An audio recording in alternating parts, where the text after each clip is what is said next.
bom? Quem está feliz por estar aqui essa noite? Então segura a mão aí, segura a mão. Deus amado, essa mão é para dizer que nós estamos felizes de estar na sua presença. Segura a nossa mão, Senhor, e dirige-nos na sua palavra. Cura o teu povo, em nome de Jesus. Amém. Amém. Hoje, o nosso tema vai começar a dar um salto diferente. Hoje ele vai começar a tomar uma dimensão diferente. E sabe que eu fico pensando assim que muitas pessoas que não conhecem a Bíblia, não têm contato com ela, ou só conhecem superficialmente, né? As pessoas dizem assim, ou pensam, puxa, eu vou estudar a Bíblia, essa coisa chata, né? É uma coisa assim, esse povo crente, católico, carola, fica indo atrás de Bíblia, mas é aquela historinha, aquela coisa. Mas as pessoas não imaginam quanto tem de conhecimento de ciência, de história, de geografia, quanto tem na Bíblia de profecia, e quanto a gente viaja ao estudar a Bíblia. Vê quantas coisas a gente tem aprendido estudando junto esses dias. É verdade ou não é? Quantas coisas maravilhosas, e que eu tenho certeza nem passavam na sua mente que pudesse estar dentro da Bíblia. E muitos de nós, assim, cristãos, né? Muitos de nós, membros dessa igreja, e de repente você começa a entrar em contato com a profundidade da palavra de Deus, e quanto mais você conhece, você vê que tem mais para conhecer, e a gente fica maravilhado. Eu sou pastor há 26 anos, e nos últimos anos eu tenho conhecido cada coisa maravilhosa. Deus tem aberto minha mente, meu coração, e Ele tem me mostrado coisas que quando eu fico sabendo, eu digo, meu Deus, que coisa maravilhosa. Hoje, nós vamos começar dentro do mesmo tema, e vamos começar a caminhar para o que é o clamor da meia-noite, porque até agora, de clamor da meia-noite mesmo, nada, não é? Mas lembra, nós estamos aprendendo a fazer uma conta de dividir. Mas para fazer a conta de dividir, a gente tem que aprender a somar, tem que aprender a multiplicar, subtrair, para poder fazer a conta de dividir. Porque a conta de dividir ela é complicada, né? A não ser que você tenha uma calculadora, mas aqui não vale usar calculadora. A gente tem que aprender, e para aprender, para chegar lá no que é o clamor da meia-noite, nós temos que começar aqui da base, e é o que nós estamos fazendo. Hoje o nosso estudo vai dar um salto. Só que eu tenho um compromisso com você, de acertar uma coisinha que apareceu errado no fim do culto da semana passada. Alguém percebeu? Num slide. Eu vou mostrar para você, você vai se lembrar. Quer ver? Vamos dar uma olhada então. Vamos ver como é que... Lembra que eu mostrei a figura do santuário de lado? E eu disse para você, aí estão os móveis do santuário, né? Do lado de fora, o pátio e a pia, significando, mostrando o sacrifício de Jesus. Dentro do santuário, no lugar santíssimo, no lugar santo, estavam ali os 3 móveis, que eram a mesa com os pães, o castiçal com 7 lâmpadas e o altar de incenso, certo? Isso aí significa a intercessão de Jesus como o sacerdote. E dentro do lugar santíssimo, a arca do concerto, que era acessada pelo sumo sacerdote no dia do juízo, que era o dia da expiação. Quantas vezes por ano? Uau, vocês estão afiados. Quantas vezes? Uma vez por ano, o sumo sacerdote entrava no lugar santíssimo e comparecia diante da presença de Deus, e ali estava a arca do concerto, significando o juízo. Aí eu disse para vocês, vamos ter uma visão diferente do santuário. Vamos pegar um helicóptero e vamos olhar o santuário de cima, e nós vamos ver que o santuário de Israel extravasava a graça de Jesus por todos os lados, e a gente pegando um helicóptero, tirando o manto, ou tirando a capa que revestia, a lona que revestia o santuário, e olhando os móveis por cima, o que a gente veria? A gente veria nessa disposição os móveis do santuário. Não é isso que a gente viu? E a gente vê que esses móveis todos foram colocados dentro do santuário em formato de cruz. E eu disse, olha aí, Deus não faz nada por acaso. E logo em seguida, eu disse para vocês que na língua grega, a palavra cruz é o quê? Stauros, né? E cada letra tem um valor numérico. E eu disse, o S é 0, e quando cheguei no fim eu disse que o S era 200. Você está vendo que tem o S0 e o S200? E algumas pessoas me chamaram a atenção, pastor, dá uma olhada, porque tem o primeiro S valendo 0 e tem o último valendo 200, como é que pode ser isso? E eu fui olhar e estava errado mesmo, olha só. Que maravilha quando as pessoas estão atentas, né, e vêm falar com a gente, porque podia ninguém falar nada, você chegar em casa assim, aquele negócio ali está errado. Como é que pode? Um S lá e outro. Quem notou isso? Quero ver a mão. Uau, quanta gente, né? Ainda bem que na hora você não falou nada, você não ia saber nem o que responder. Mas daí eu fui olhar o dicionário, porque dá 777, somando eterna perfeição, né? Mas, na verdade, não é stauros, é etauros, não é S no começo. Então, a palavra cruz em grego não é stauros, mas é etauros. E aí muda tudo. Muda não, dá o mesmo significado, só que o E não tem valor numérico. O E é igual a 0. O S não, o S é 200, tá? Então está explicado isso aqui?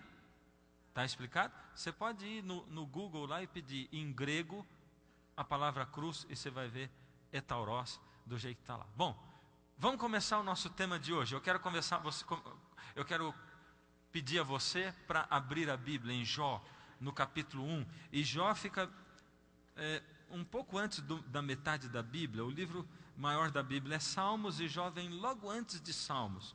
E nós vamos ler no capítulo 1 de Jó. Jó, capítulo 1. Do verso 1 em diante. E ali diz assim: Havia um homem na terra de Uz, cujo nome era Jó, homem íntegro e reto, temente a Deus, que se desviava do mal. Nasceram-lhe 7 filhos e 3 filhas, possuía 7.000 ovelhas, 3.000 camelos, 500 juntas de bois e 500 jumentas. Era também muito numeroso o pessoal ao seu serviço, de maneira que este homem era o maior de todos os do Oriente.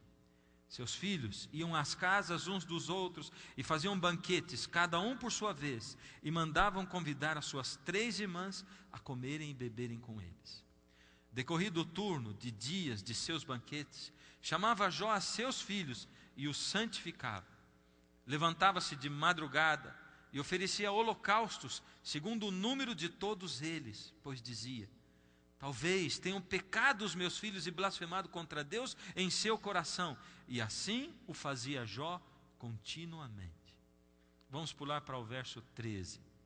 Aconteceu um dia em que seus filhos e suas filhas comiam e bebiam vinho na casa do irmão mais velho, quando veio um mensageiro a Jó e disse: os bois lavravam e as jumentas pastavam junto a eles. De repente deram sobre eles os sabeus e os levaram e mataram aos servos a fio de espada. Só eu escapei para trazer-te a nova. Falava este ainda, quando veio outro e disse: fogo de Deus caiu do céu e queimou as ovelhas e os servos e os consumiu. Só eu escapei para trazer-te a nova. Falava este ainda, quando veio outro e disse: dividiram-se os caldeus em 3 bandos, deram sobre os camelos, os levaram e mataram os servos a fio de espada. Só eu escapei para trazer-te a nova. Também este falava ainda, quando veio outro e disse: estando teus filhos e tuas filhas comendo e bebendo vinho em casa do irmão mais velho, eis que se levantou grande vento do lado do deserto e deu nos 4 cantos da casa, a qual caiu sobre eles e morreram. Só eu escapei para trazer-te a notícia. Então Jó se levantou, rasgou o seu manto, raspou a cabeça e lançou-se em terra em sinal de tristeza e adorou. E disse: nu saí do ventre da minha mãe e nu voltarei. O Senhor o deu e o Senhor o tomou. Bendito seja o nome do Senhor. Em tudo isso, Jó não pecou, nem atribuiu a Deus falta alguma. Que homem era esse? Um super-homem? A história ela é tão tremenda que ela chega a ser quase bizarra, né? A impressão que é uma invenção, porque é muita desgraça acontecendo uma atrás da outra, é ou não é? De uma vez só, de repente, num momento, tudo acontece, e Jó, de uma hora para outra, perde tudo. Eu tenho estado em contato com gente que perde um filho, e entra no desespero, e entra na depressão. Tenho estado em contato com gente que tem a família, mas perde tudo de uma hora para outra, e entra em desespero, e entra em depressão. Agora você imagina perder tudo de uma hora para outra. Filhos, 10 filhos, todos os bens, de uma hora para outra. O que será que Jó tinha? O que será que Jó alcançou para que ele conseguisse fazer isso aqui? Porque isso aqui não era um teatro, era a vida dele. De repente, no auge da tristeza dele, no auge do desapontamento com Deus, no auge, no momento em que ele perdeu tudo na vida, principalmente as coisas que ele mais amava, que eram os filhos dele, aí diz que Jó se lançou em terra. E quando você acha que ele vai dizer assim: desgraçado homem que eu sou, miserável, por que Deus fez isso comigo? Ele diz assim: e adorou, e disse: eu saí nu do ventre da minha mãe, eu vou voltar nu, é assim que eu vou morrer. Deus deu, Deus tirou, bendito seja o nome do Senhor. O que será que Jó conseguiu alcançar, enxergar? Como será que ele fez isso? A Bíblia diz quem era Jó, e eu quero fazer uma análise com você repetindo o que Jó tinha. Aí diz que ele tinha 7 filhos, e tinha quantas filhas? 3 filhas. Jó tinha 7.000 ovelhas, ele tinha 1.000 bois, ele tinha 3.000 camelos, e ele tinha 500 jumentas. Era isso o que Jó tinha. Ele era um homem muito rico. A Bíblia chega a dizer que ele era o maior de todos os do Oriente. O maior de todos os do Oriente. Esse era Jó. Eu estive conversando com um amigo meu há um tempo atrás e perguntando para ele, fiz mais ou menos uns cálculos do que daria isso aí. Daria mais ou menos 10.000 cabeças de boi hoje em dia. E eu estava viajando no Pará e disse assim: quantos fazendeiros que tem aqui que você acha que tem 10.000 cabeças de gado, né? E ele disse: tem muitos. Eu conheço 10, mas tem muitos. E ao redor do Brasil tem bastante gente também. Essas pessoas têm 10.000 cabeças de gado, mas não são considerados os mais ricos do mundo. Mas Jó era, com esse tanto de coisa, considerado o mais poderoso de todo o Oriente, o mais rico de todo o Oriente. E na verdade eu me lembro que quando eu era menino e meu pai dizia que o Onassis era o homem mais rico do mundo, ele também não tinha tantos dólares como tem os mais ricos de hoje, né? Até porque o dinheiro também vai perdendo valor. O camarada, para ser mais rico, ele tem que ter mais dinheiro, porque o dinheiro vale menos. Eu sei lá. O fato é que Jó era o mais influente, o mais rico de todo o Oriente. Quem será o homem mais influente do mundo hoje? Em 2009, eu estava lendo uma revista de circulação no Brasil e de repente eu encontrei assim: saiu a lista da revista Forbes dos homens mais poderosos do mundo de 2009. E eu, com curiosidade, fui olhar, e ali estava em 37º lugar, estava o Osama Bin Laden. Para minha surpresa, 2 degraus para cima, em 35º estava o Lula. E eu pensei: a mãe do Lula nunca pensou que ele ia ser o 35º mais influente do mundo. E em primeiro lugar, em 2009, estava lá o Barack Obama. Será que hoje ele é o mais influente, o mais poderoso do mundo? O que você acha? Talvez não na revista Forbes, mas ele é o presidente da nação mais influente do mundo, capaz de derrubar o mundo inteiro. Se eles forem para baixo, vai o mundo inteiro para baixo. O mundo está interligado hoje, né? Jó, o mais influente do mundo, naquela época. Barack Obama, 2009, o mais influente do mundo. Que características que eles têm igual? O que será que eles têm de diferente? A gente gosta de poder, não gosta? Nós gostamos de poder. E aliás dizem assim que para a gente conhecer bem uma pessoa é fácil, é só dar poder para ela, né? Porque tem gente que depois que tem poder não tem mais amigos. Diz assim, amigos, amigos, negócios à parte, né? Tem gente que quando está abaixo precisa muito, é muito amigo de certas pessoas. Depois que ele passa acima, ele precisa para usar de degrau, né? Para pisar em cima. Tem gente que se torna orgulhoso, começa a se achar tanto, não é? E aí as pessoas começam a comentar. O grande problema nosso é que a gente comenta não para quem de fato, não é? A gente precisaria comentar para a pessoa, para ela, ó, você, depois que está aí, está acontecendo isso e isso com você e tal, e eu gosto muito de você, mas desse jeito não está dando. Eu quero falar com você, é assim que a gente resolve as coisas e ajuda as pessoas. Ah, mas não adianta. Se adianta ou não adianta, você não sabe, só vai saber falando. E se você falar, pode adiantar, você vai ajudar a pessoa. O único jeito de ajudar é assim. Eu encontrei na internet, alguém me mandou, um discurso do Barack Obama, ele falando de dentro de uma mesquita muçulmana.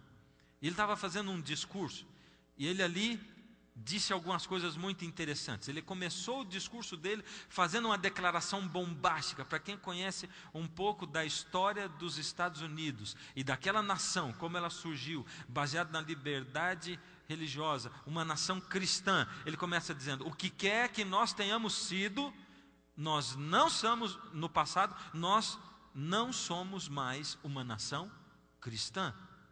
Uau! E eu pensei, onde ele quer chegar? Barack Obama, ele é muito inteligente. E ele sabe discursar. Aliás, ele chegou na presidência sabendo usar a internet, não é? E ele é muito inteligente. Homem muito inteligente. Ele sabe falar, se dirigir às pessoas. E ele diz assim, nós não somos mais uma nação cristã. E aí ele diz assim, pelo menos, não somente uma nação cristã. Ele diz, nós somos também uma nação de judaica ou de judeus. Nós somos também uma nação muçulmana. Nós somos também uma nação de budistas. Nós somos também uma nação de hindus. Somos também uma nação de descrentes. É o que ele falou. E eu pensei, uau, é verdade. Porque quando você vai aos Estados Unidos, você vê que tem uma diversidade religiosa muito grande. E ele começou a dizer, bem, nós não somos uma nação cristã, nós somos uma nação pluralista, nós temos aqui gente de tudo quanto é crença, não somos só cristãos, temos gente muçulmana, judia, nós temos gente descrente, gente que é ateu. E ele disse, e se nós fôssemos dirigir a nação, os Estados Unidos, através do cristianismo, a gente usar o cristianismo de quem? E ele citou 2 líderes religiosos lá dos Estados Unidos. A gente ia usar o cristianismo do James Dobson? Ou será que a gente iria usar o cristianismo do Al Sharpton, que é um pastor negro americano? Eles têm linhas diferentes de cristianismo. Ele ia dizer, ele disse, se eu fosse dirigir a nação, os Estados Unidos, através do cristianismo, eu ia usar o cristianismo de quem? Porque tem vertentes religiosas cristãs diferentes. E se eu fosse usar um texto bíblico, ele disse no discurso dele, que texto bíblico será que eu usaria? O Sermão do Monte, ele disse que é tão radical que colocaria, eu tenho que voltar ali, que colocaria o nosso sistema de defesa do país em risco. Eu pensei, uau, por que ele está dizendo que o Sermão do Monte é tão radical que colocaria o sistema de defesa nacional em risco? E eu pensei comigo, é que no Sermão do Monte Jesus diz algumas coisas realmente radicais. Ele diz, por exemplo, se alguém bater no seu rosto do lado direito, ofereça o lado esquerdo. E pensando em termos de segurança nacional de uma nação, alguém invade os Estados Unidos pelo Ocidente, ele ia ter que dizer assim, por favor, invadam o Oriente também. É ou não é? E eu pensei, ele é inteligente, muito inteligente. O cristianismo de quem eu ia usar? Faz sentido ou não faz? Faz sentido o que ele falou ou não faz? O Sermão do Monte, que texto bíblico eu usar? O Sermão do Monte é muito radical, colocaria o sistema de defesa nacional em risco? E eu pensei, uau, faz sentido o que ele está falando. Ele diz assim, bom, por exemplo, todos nós conhecemos a história de Abraão, isso está no discurso dele.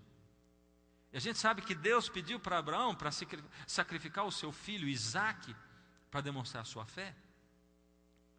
E ele continua dizendo, e ele diz assim, mas nós conhecemos a história e sabemos que Abraão levou Isaque para cima do monte e que no momento exato, na hora H, quando ele estava para matar Isaque com a faca na mão, Isaque deitado sobre o altar, naquela hora, Deus interveio e ele não precisou matar o filho dele. Ele disse. Aí ele disse assim, agora vamos imaginar que nós que estamos aqui dentro dessa mesquita muçulmana, ao sairmos daqui, ali na rua, de repente a gente visse em cima da laje de uma casa, Abraão com seu filho Isaque deitado em cima de uma mesa, e Abraão com a faca pronto para matar o Isaque, o que a gente faria? Ele disse, no mínimo nós chamaríamos a polícia, e a gente ia exigir que a guarda do Isaque fosse tirada da mão do Abraão. E eu pensei, uau, de novo. É inteligente ele. Faz sentido. Aí ele diz, isso por quê? Isso porque nós não ouvimos o que Abraão ouvia. Nós não vemos o que Abraão via. E ele completa a frase dizendo assim, então, o melhor que nós podemos fazer é agir de acordo com aquelas coisas que todos nós vemos e todos nós ouvimos. E como ele estava se referindo ao 11 de setembro, quando pessoas radicais por causa de religião entraram com aviões nas Torres Gêmeas e fizeram aquele estrago, ele diz, é melhor todos nós agirmos pelo que nós vemos e ouvimos. Porque Abraão, ele via e ouvia coisas que nós não vemos e nós não ouvimos. Está certo ou errado isso que ele falou? Silêncio. Tem alguém aqui dentro? Bater aí na porta? Você ficou em dúvida, ficou ou não ficou? Olha que discurso maravilhoso, né? Para a gente saber se o Barack Obama está certo, a gente tem que ir na Bíblia. Eu quero convidar você para abrir a sua Bíblia na segunda carta de Paulo aos Coríntios. No capítulo 4, do verso 16 ao 18. E antes da gente ler isso aqui, eu quero contar para você o seguinte. Paulo aqui, ele dá uma receita para a gente nunca desanimar. E eu já vou apresentar Paulo para você. Se no Antigo Testamento, o grande sofredor é quem? Vou perguntar de novo. Se no Antigo Testamento o grande sofredor foi quem? Jó. Não é isso que a gente fala? Precisa ter paciência de Jó para suportar isso. Sofrer igual Jó. No Novo Testamento, quem foi o grande sofredor? Foi Paulo, foi o apóstolo Paulo. Ele foi o grande sofredor. Ele dá a lista do sofrimento. Ele era um homem perseguido por pessoas de fora da igreja. Ele era perseguido por gente de dentro do cristianismo também, do judaísmo. Paulo era um homem que aguentou uma série de torturas. Foi dado como morto, foi castigado, maltratado, preso. Paulo sofria um bocado. E Paulo dá aqui uma receita para a gente não desanimar, para mesmo que a gente fique doente, a gente ir se renovando a cada dia. Você gostaria de aprender essa receita ou não? E para o sofrimento da gente parecer bem pequenininho e passageiro. Gostaria ou não? Então vamos lá. Paulo disse, por isso nunca desanimamos. Ou ele não disse por quê ainda, mas ele disse que nunca desanimava. E ele era um sofredor. Receita de quem conhecia da coisa. Por isso, ele não disse ainda o porquê. Nunca desanimamos, pelo contrário, mesmo que o nosso homem exterior, mesmo que o nosso corpo se corrompa ou vá se gastando, contudo, o nosso homem interior, o nosso espírito se renova a cada dia. Olha o que ele diz. Mesmo que o meu corpo vá se gastando, que eu vá ficando velho, que eu fique doente, mesmo que o meu corpo se estrague, O meu espírito se renova a cada dia. Não é isso que acontece com a gente. Quanto mais abatido o corpo, mais abatida a alma. Mas ele tinha um segredo, ele vai dizer, diz por isso. Ele não diz por que ainda, ele vai dizer. E ele continua dizendo, porque a nossa leve e momentânea tribulação, leve e momentânea, a sua tribulação, ela é leve e momentânea? Ou parece pesada e interminável? Ele diz que é leve e momentânea. A nossa leve e momentânea tribulação produz para nós eterno peso de glória, acima de toda comparação. Ele diz ainda que essa tribulação, os problemas que a gente passa, eles ainda têm um resultado de glória acima de toda comparação. É assim para você? Agora ele vai dizer o segredo. Porque nós não atentamos, não olhamos para as coisas que vemos, mas para as coisas que não vemos, porque o que nós vemos dura pouco e o que nós não vemos é eterno. Qual era o segredo de Paulo? É que ele não olhava para as coisas que nós vemos, mas para as coisas que nós não vemos. E a gente acabou de descobrir que o apóstolo Paulo pensa completamente o contrário do Barack Obama, o mais influente do mundo em 2009, ou quem sabe hoje. Porque o Barack Obama diz assim, é melhor nós todos não por aquilo que nós vemos e ouvimos, porque nós não vemos e não ouvimos as coisas que Abraão via e ouvia, mas Paulo diz, porque nós não olhamos para as coisas que vemos, nós olhamos para as coisas que nós não vemos, porque o que nós vemos dura pouco e o que nós não vemos é eterno. E esse é o segredo de tudo. Olhar para as coisas que a gente não vê. E que coisas que a gente não vê? Na verdade, Jesus enfatizou isso aí.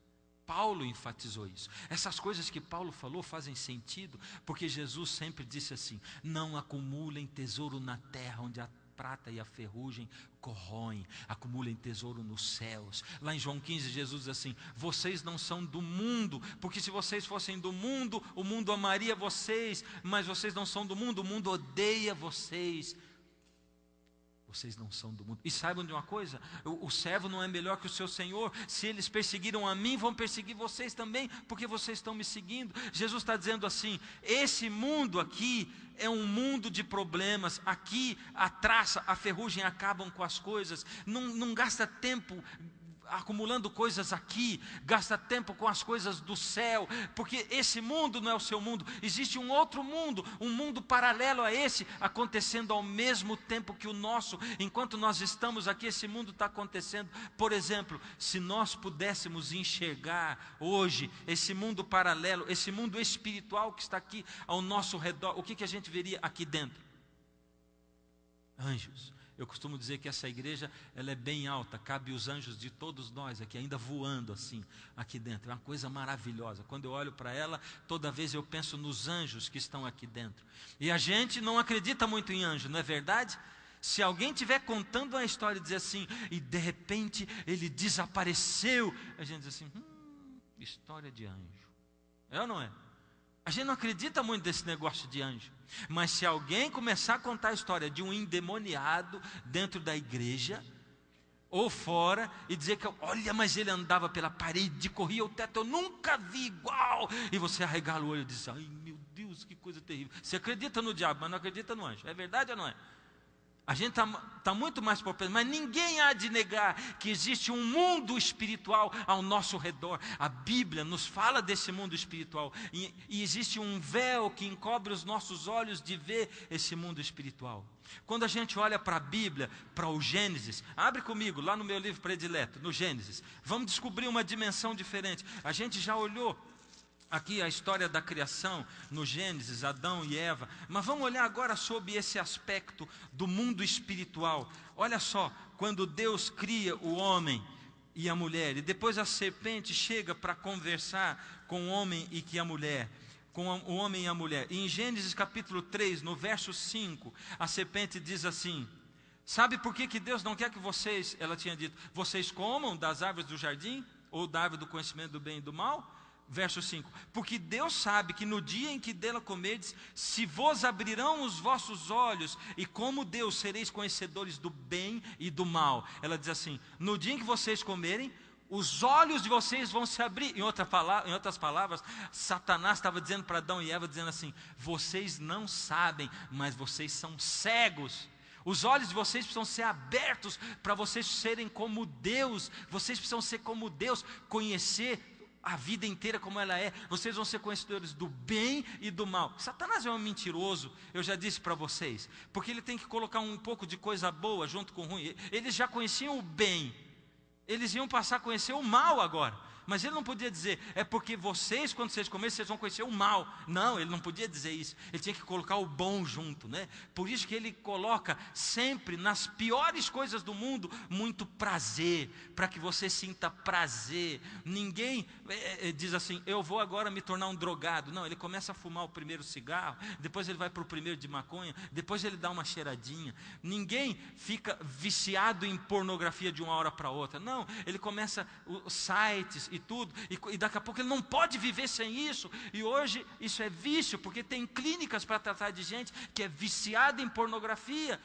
Ninguém abre a janela e diz, hoje está um belo dia para adulterar. Não, você começa num bate-papo, numa sala de bate-papo com uma pessoa do sexo oposto, e é só amizade. Sabe como é que é? Mas você é casado, até o dia que você encontra com essa pessoa de fato, e você diz, ela é irresistível, e ela é irresistível até o dia que todo mundo descobre, e aí a sua vida se arruina toda, se arruina um casamento. O diabo sempre mistura coisa ruim com coisa boa, e diz, os olhos de vocês vão se abrir, porque na realidade, ele estava dizendo uma verdade coberta de mentira, porque os olhos dos dois eram mesmo cegos para o mal, eles não conseguiam enxergar o mal, eles só conseguiam enxergar Deus. Mas nessa época, eles se encontravam com Deus todos os dias, de tardezinha, face a face com Deus, e eles viam a Deus pessoalmente, eles se encontravam com Deus pessoalmente, eles tinham um encontro com Deus. Então eles enxergavam o mundo espiritual, mas eles eram cegos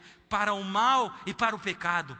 E a Bíblia diz, continuando aqui em Gênesis, no verso 7, depois que eles comem o fruto, diz, abriram-se então os olhos de ambos, e perceberam que estavam nus, e costuraram folhas de figueiras, e fizeram cintas para si. Ou seja, eles que eram cegos para o mal, abriram os olhos, e eles começaram a enxergar o pecado, e o mundo de pecado, mas agora eles ficaram cegos para o mundo espiritual.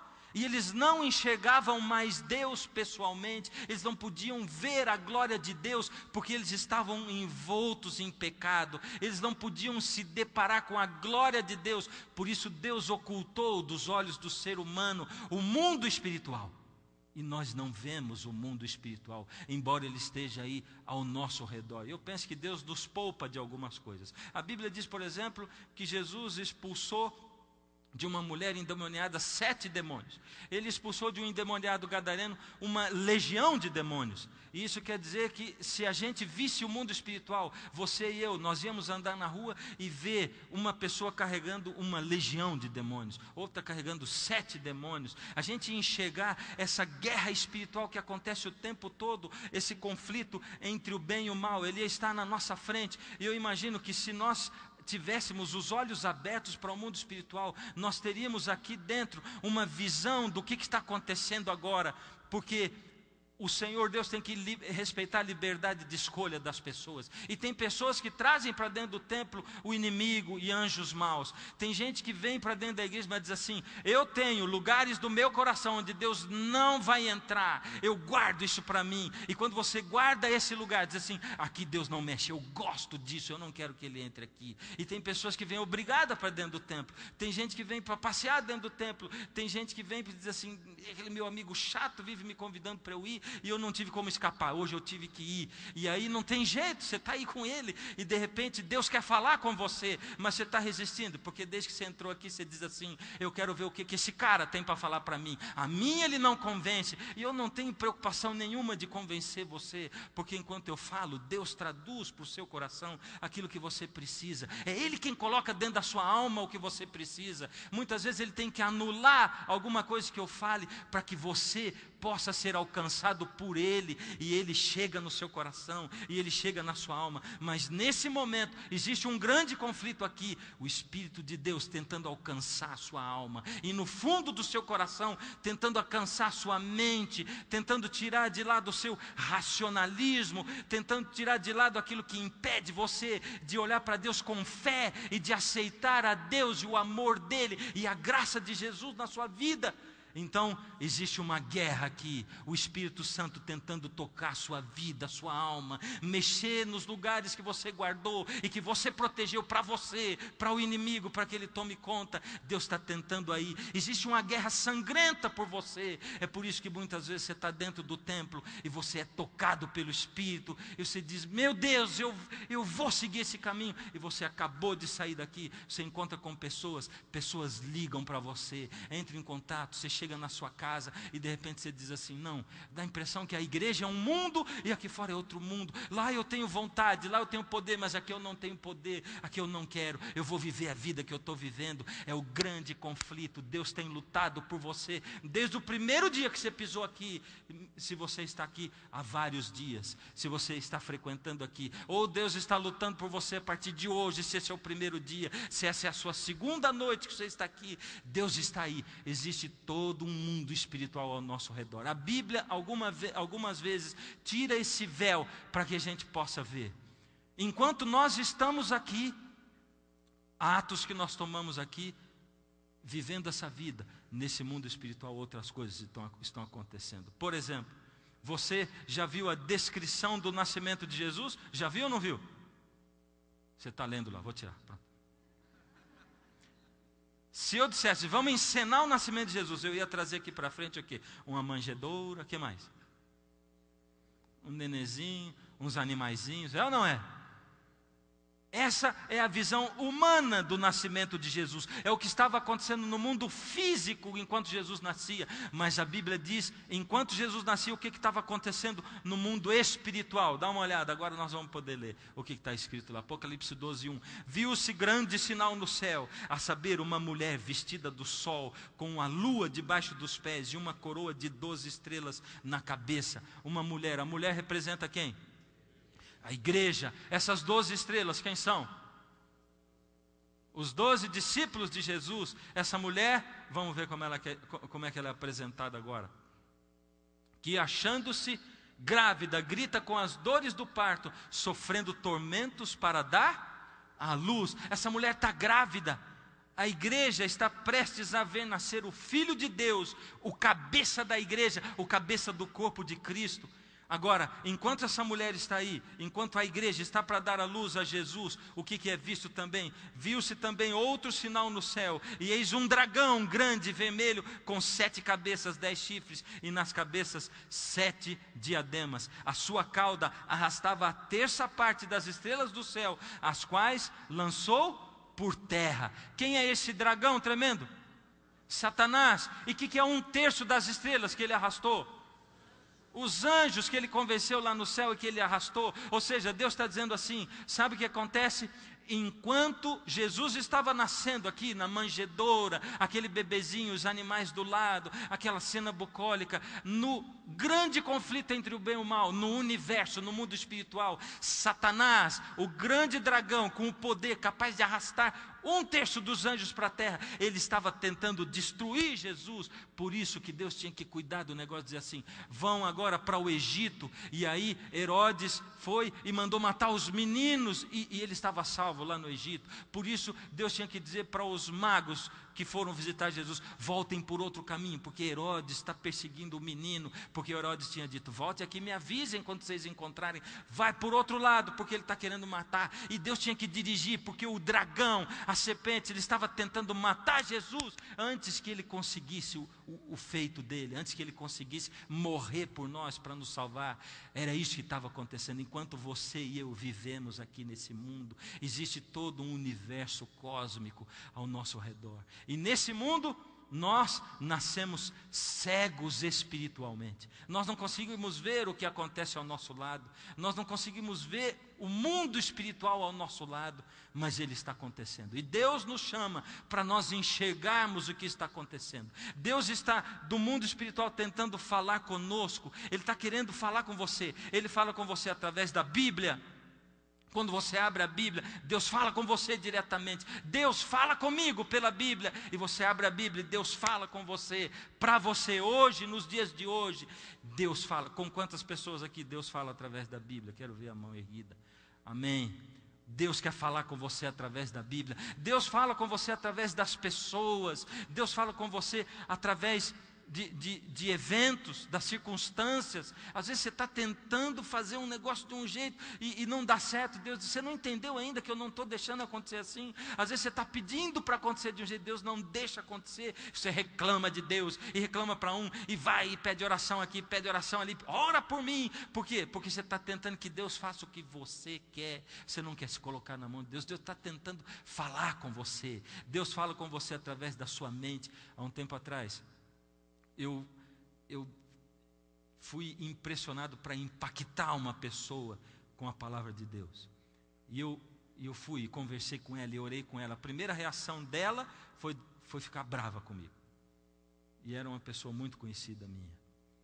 Depois de uma semana, essa pessoa me passou uma mensagenzinha no celular dizendo assim: eu acho que eu entendi o que você quis dizer. Ora por mim, porque eu estou buscando mais a Deus. Mais uma semana ele diz: ora pela minha família, que eu estou botando minha família toda para buscar a Deus. A gente está buscando a Deus com força, com perseverança. Passou uns 3 meses e ele estava vivendo uma outra vida buscando a Deus. E aí um dia eu fui visitá-lo. Ele disse, com lágrimas nos olhos: você não acredita o que aconteceu comigo. Você sabe que eu tenho passado uma vida de muitas dificuldades. Tenho pedido para Deus respostas que não vêm. Na semana passada eu cheguei em casa de noite, cansado do trabalho, já devia ser umas 10 horas. E eu conversei com a minha esposa, a gente ficou sentado, ela estava deitada, e eu conversando com ela e tudo. E quando foi lá para as 11h30, eu falei, quer saber de uma coisa? Antes de dormir eu vou tomar um banho. E ele disse assim, sabe que naquele dia eu senti um negócio assim, sabe de uma coisa? Eu vou ler a Bíblia antes de tomar banho. Leu a Bíblia, pediu para Deus falar com ele através da Bíblia. E aí ele foi ler um texto, estava escrito lá um negócio de banhos, eram banhos cerimoniais. E ele leu e diz assim, como é que eu vou, o que eu vou aproveitar desse negócio aqui? E de repente veio uma vontade no meu coração, ele disse, eu vou tomar um banho antes de dormir, e vou pedir para Deus me purificar, e eu vou orar para Deus. Parece maluco, não parece? E ele foi. Ele falou, eu tomei um banho como eu nunca tomei. Eu fui dedicando cada parte do meu corpo para Deus e pedindo para que aquele banho me purificasse. Quando eu saí, deitei na cama, já devia ser 00:30 e pouco. De repente meu celular deu um sinalzinho assim que tinha chegado mensagem. Minha esposa já estava dormindo e disse assim, escuta, atende o telefone, tem alguém mandando mensagem. Eu digo, imagina, essa hora da noite eu não vou nem olhar. Olha, vai que alguém que está precisando de ajuda, sei lá, algum parente. Tá bom. Pegou o óculos, pegou o celular, olhou. No celular estava assim, uma mensagem grande. Ele começou a ler dizendo, sai aqui para fora, que eu quero te mostrar um negócio. Ele disse que levou um susto, o coração bateu, agitado naquele momento, ficou arrepiado, desconfiado, e foi devagarinho, olhou pela fresta da porta, não tinha ninguém na rua. Ele saiu, olhou, uma lua cheia bem bonita. E lembrou de ler o resto da mensagem, olhou e disse assim, olha para essa lua lá fora. Está vendo ela? Eu sou o mesmo que criou essa lua. E eu realizo na sua vida aquilo que você não pode realizar. Assinado, Deus. Tentou retornar para o número, número inexistente, número inexistente. Deus fala até pelo celular.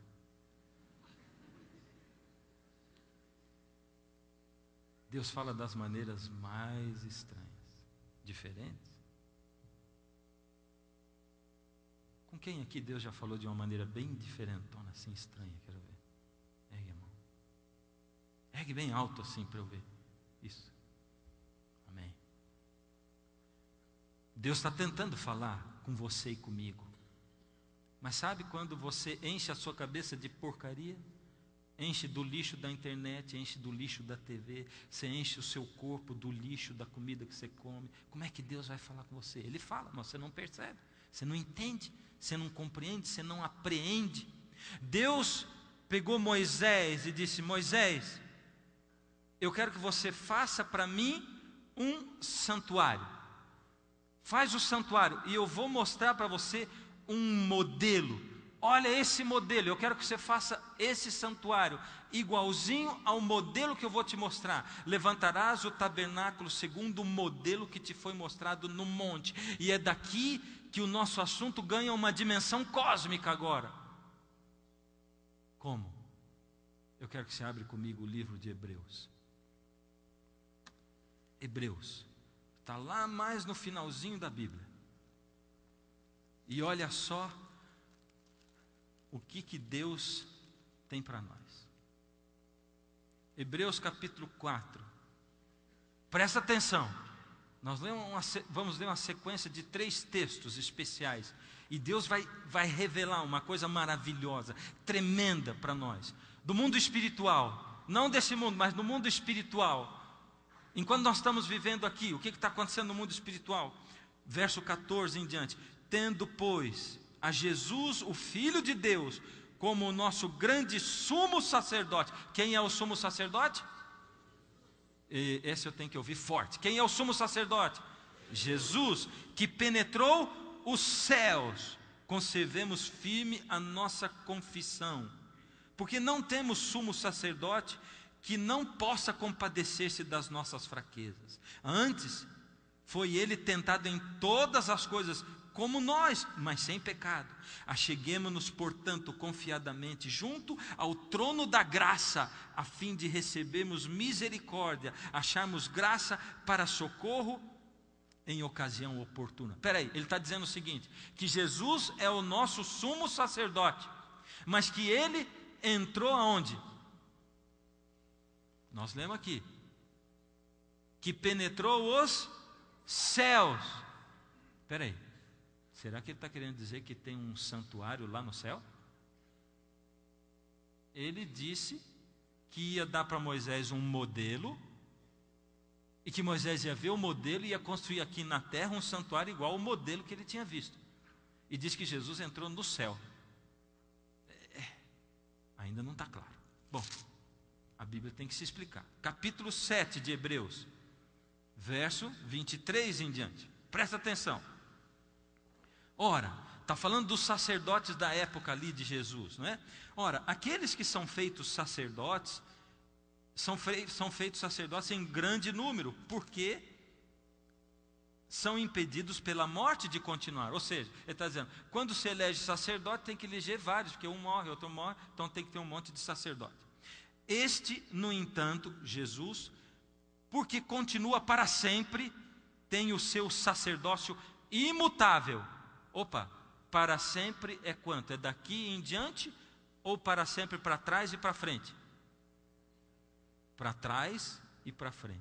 Bom, vamos lá, continuando. Por isso também pode salvar totalmente os que por ele se achegam a Deus, vivendo sempre para interceder por eles. Jesus, o nosso sumo sacerdote, é eterno e ele vive sempre para interceder por nós. Com efeito, nos convinha um sumo sacerdote como este, como Jesus, santo, inculpável, sem mácula, separado dos pecadores e feito mais alto do que os céus, que não tem necessidade, como os sumos sacerdotes, de oferecer todos os dias sacrifícios, primeiro por seus pecados, por seus próprios pecados, ou seja, o pecado do sacerdote, depois pelos do povo, porque fez isso uma vez por todas, quando a si mesmo se ofereceu. Aqui está dizendo esse texto que ele foi o cordeiro e que ele é também o quê? Sumo sacerdote. Agora vamos ler o 8:1. Ora, o essencial das coisas que temos dito é que possuímos tal sumo sacerdote, que se assentou à direita do trono da majestade dos céus, como ministro do santuário e do verdadeiro tabernáculo que o Senhor erigiu, não homem. Opa, está dizendo um pouco mais aqui, não está? Que ele foi, e ele é sumo sacerdote, se assentou à direita do trono da majestade nos céus. Lá dentro do santuário, do tabernáculo de Israel, a arca era chamada de quê também? Quem lembra? Eu disse aqui um dia desse, trono de Deus, lembra? O Senhor que se assenta sobre os querubins, o trono de Deus. Aqui está dizendo que Jesus entrou nos céus, se assentou à direita do trono de Deus, como ministro do santuário. Opa, lá no céu tem um santuário? Que diz mais? E do verdadeiro tabernáculo, opa, que o Senhor erigiu e não o homem. Será que lá no céu tem um santuário que é verdadeiro, erigido por Deus, diferente do santuário que Moisés construiu aqui? É isso que está dizendo aqui ou não? Mas não está muito claro não, tá? Você acha que está claro ou não está? Será que mais claro do que isso é impossível? Verso 5. Os sacerdotes aqui, os quais ministram em figura e sombra das coisas celestes, assim como foi Moisés divinamente instruído quando estava para construir o tabernáculo, porque diz ele: vê que faças as coisas de acordo com o modelo que te foi mostrado no monte. Agora, com efeito, obteve Jesus ministério tanto mais excelente, quanto ele também é mediador de superior aliança, instituída com base em superiores promessas. Último verso, é o 9, 23 e 24. Era necessário, portanto, que as figuras das coisas que se acham nos céus se purificassem com tais sacrifícios. Opa, ele está dizendo que o santuário daqui era a figura das coisas que se acham nos céus, e que elas eram purificadas com aqueles sacrifícios. E continua dizendo: mas as próprias coisas celestiais, com sacrifícios a eles superiores, porque Cristo não entrou em santuário feito por mãos, figura do verdadeiro, porém no mesmo céu, para comparecer agora por nós diante de Deus. Quer mais claro que isso? Cristo não entrou no santuário daqui da terra, mas ele entrou no santuário do céu, do qual esse aqui é figura. Uau! A Bíblia está dizendo, Deus está dizendo que o santuário que Moisés construiu aqui na terra, ele era só uma cópia do santuário verdadeiro lá no céu. Agora viaja comigo, pensa comigo, raciocina comigo, porque Deus, o soberano, o Criador dos céus e da terra, o Rei do universo, vivendo na eternidade, no seu trono, no seu santuário, onde ele domina o universo, e de repente Deus resolve criar o planeta Terra, e o pecado entra aqui, existe uma emergência, e Deus, de lá de cima, do quartel-general do universo, Deus manda Moisés construir uma base do quartel-general, e Deus diz: Moisés, vamos construir uma base do meu quartel-general do universo aqui na terra, para que eu possa ensinar o homem como é que Deus funciona, e como é que é o amor de Deus, e como é que funciona a graça e a misericórdia de Deus. E Deus mandou de lá de cima do santuário construir uma base aqui na terra, o santuário terrestre, igualzinho ao santuário do céu. E você vai ver, a partir da semana que vem, que o santuário de Israel se transforma numa profecia bíblica, e que a gente começa a olhar esse santuário como uma linha do tempo. E existe uma profecia na Bíblia, é a maior profecia de todas, que coloca o santuário na linha do tempo e mostra Jesus a cada parte da história do mundo, desenvolvendo o seu ministério como cordeiro, como sacerdote, como sumo sacerdote e como juiz. E o ritual do santuário mostra em que época do mundo nós estamos, E quanto tempo aproximadamente falta para esse mundo terminar e para as coisas se consumarem? E dentro desse cenário vai aparecer o clamor da meia-noite. A Bíblia é mesmo maravilhosa. Eu queria que você olhasse algumas outras evidências tremendas.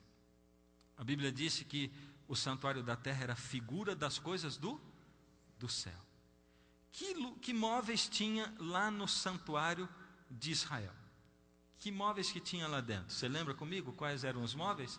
Nós olhamos no começo, né?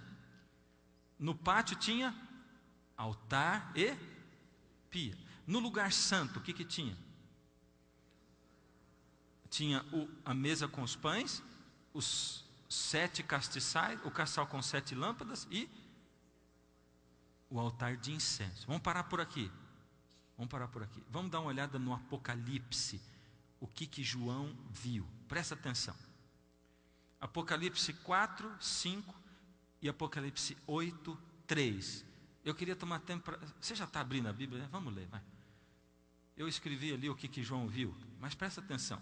Apocalipse 4, 5, é o último livro da Bíblia, né? 4, 5. Primeiro vamos ler o 4, 5. E olha o que diz aqui.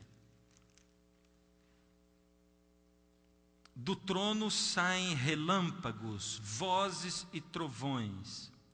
E diante do trono ardem 7 tochas de fogo, que são 7 espíritos. Será que João estava tendo uma visão do santuário do céu?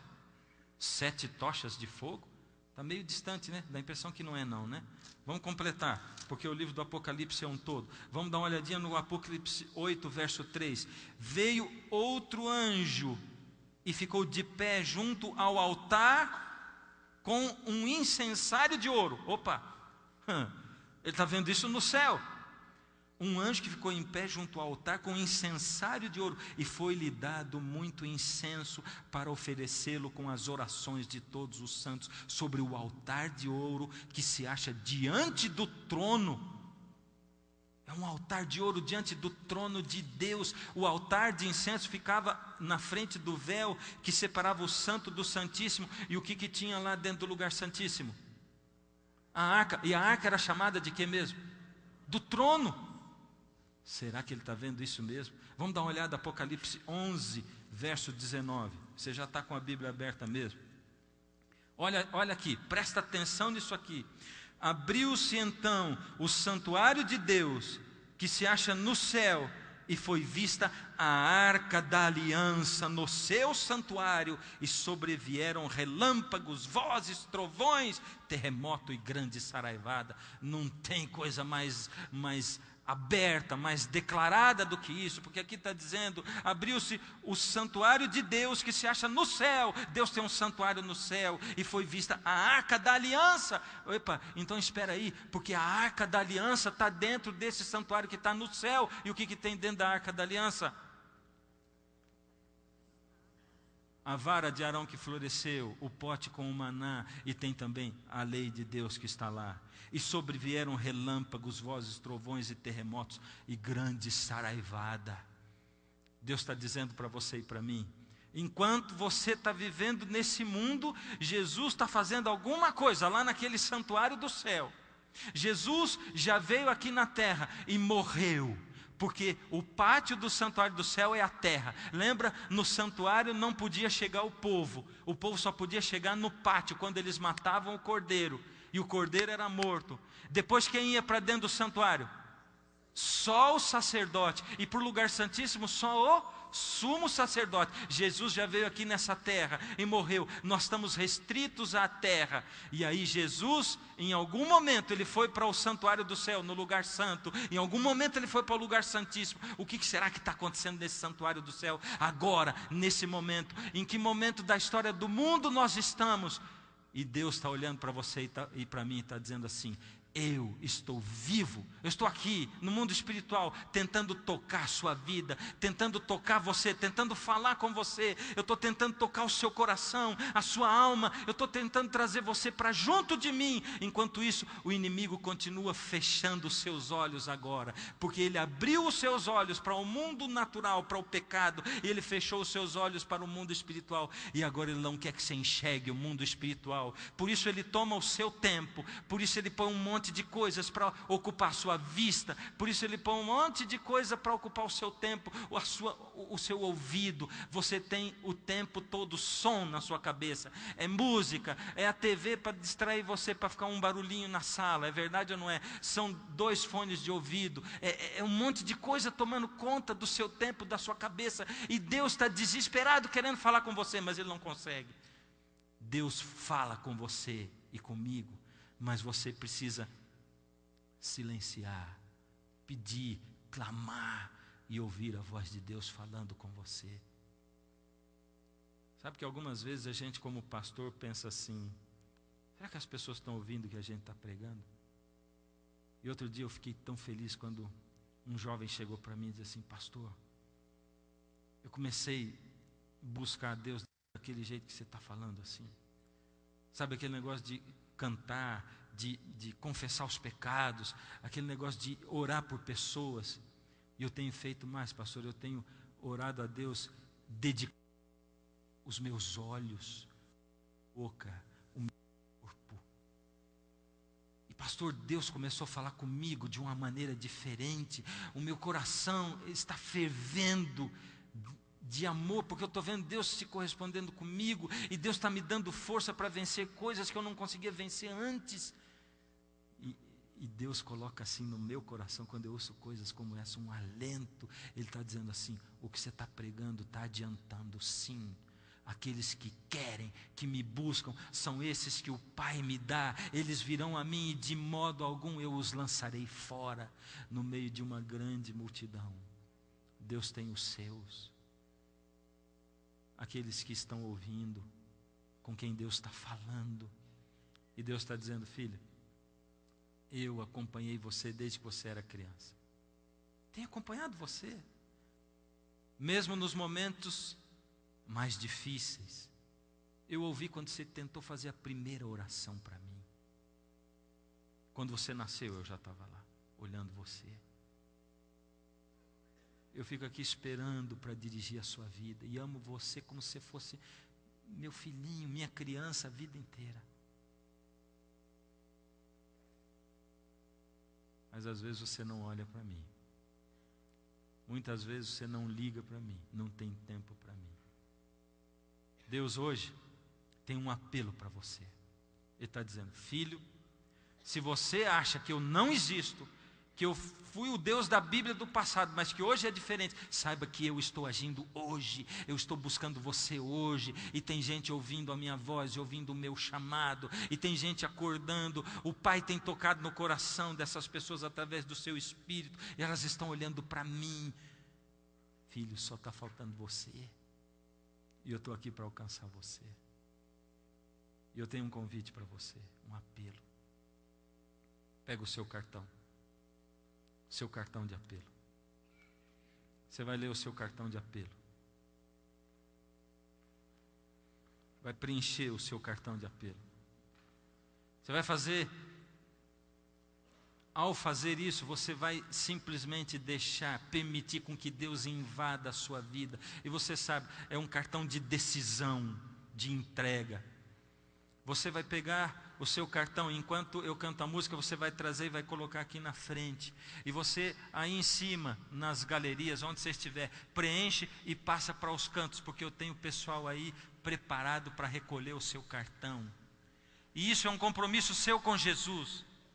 Isso é você dizendo: Jesus, eu quero o Senhor na minha vida, eu quero o Senhor tocando a minha vida, eu quero ver o Senhor, um Deus real, de verdade, que interage comigo. Fala comigo, Senhor. E Jesus vai tocar a sua vida. Jesus vai chegar em você aí. Agora a música vai tocar. Enquanto a música toca, o Espírito de Deus toca o seu coração. Enquanto Ele toca o seu coração, você coloca aí o seu nome e traz para cá. Essa é a sua entrega. Esse é o seu momento com Deus. Cadê a música? Esse é o seu momento com Deus. E se Deus toca aí, você não tem como dizer não. Se Deus toca aí, você não tem como dizer amanhã, depois, não. Você não tem como dizer, Senhor, eu tenho vergonha de andar lá na frente ou de entregar o papel. Não interessa quem está do lado. Deus diz assim: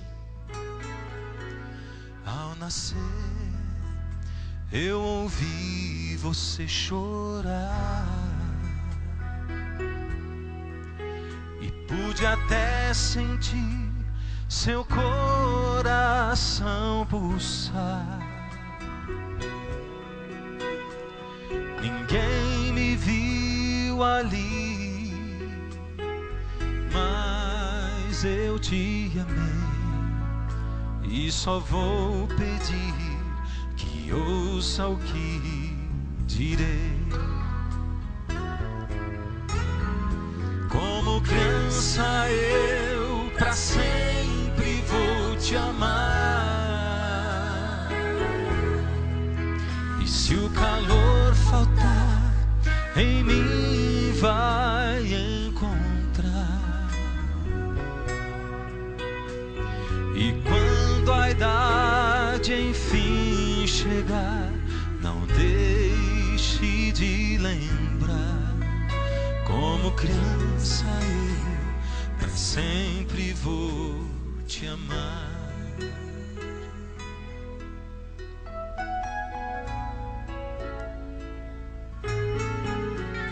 Pude ouvir a primeira oração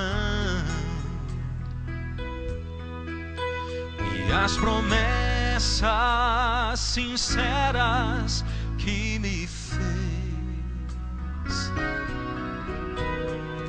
Um dia então prostrou-se, dizendo que te dei a mão, e o tempo então voltou. Como criança eu pra sempre vou te amar, e se o calor faltar, em mim vai encontrar. E quando a idade enfim chegar, não deixe de lembrar. Como criança eu pra sempre vou te amar. Como criança eu pra sempre vou te amar, e se o calor faltar, em mim vai encontrar. E quando a idade enfim chegar, não deixe de lembrar. Como criança eu pra sempre vou te amar. Como criança eu pra sempre vou te amar. Se você ainda precisa trazer o seu cartão, pode trazer. Desde que a gente ore, não tem problema. Se você precisa entregar aí, entrega, passa para o lado. Deus quer fazer uma revolução na sua vida e na minha vida. Você deixa? Quando você preenche o cartão e entrega, você diz assim: eu deixo, Senhor, faz. Agora eu queria dizer para você: se prepare para o que está para vir pela frente, para o que você vai conhecer, para a profecia a qual você vai ser exposto. Prepare o seu coração, porque a partir de agora nós vamos entrar num terreno maravilhoso, e Deus vai nos transportar para uma outra dimensão do conhecimento da Bíblia, por favor, e do conhecimento dele também. Feche os olhos, que eu quero entregar o seu coração e o meu para o Senhor. Senhor Deus, ó Senhor, toma a nossa vida, o nosso coração. Queremos, Senhor, Não só saber que o Senhor existe, mas sentir a sua presença na nossa vida, a sua mão, o seu toque, ouvir sua voz, vê-lo, Senhor, ver esse mundo espiritual se movendo ao nosso redor. Toca a nossa vida, Senhor, com o seu poder e com a sua graça.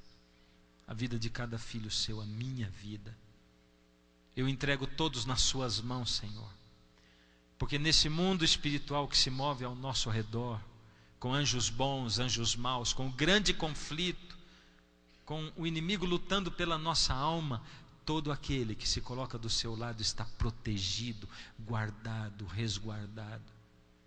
O Senhor nos diz lá no Salmo 139, 5: Tu estás diante de mim e por detrás de mim, e sobre mim estendes a tua mão. O Senhor está por todos os lados, nos cerca de todos os lados. Glória ao seu nome por isso.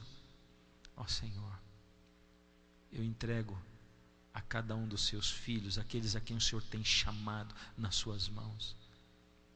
Toma-nos, guia-nos e ajuda-nos a termos uma experiência pessoal com o Senhor. Em nome de Jesus, amém.